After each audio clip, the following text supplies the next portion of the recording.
这惊鸿一场，何必情深一往？昨日人去楼空，泪微凉。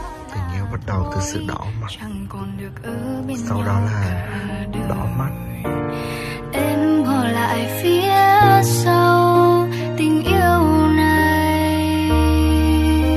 Sau hôm nay ta sẽ gọi mình là người yêu cũ, người có con đi qua từng góc phố, người có con.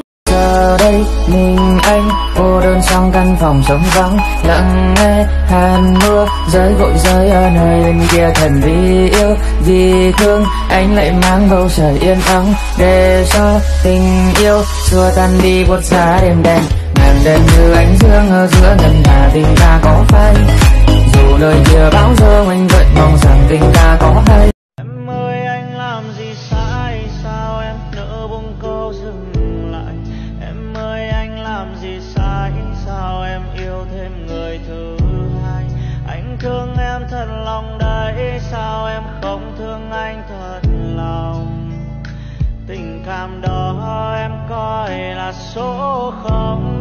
Nếu anh đã làm gì sai thì xin em nói đi em, sao cứ im lặng? Tình cảm bao lâu nay hóa thành cho tàn, đớn đau này anh gánh, hạnh phúc còn lại nhường em.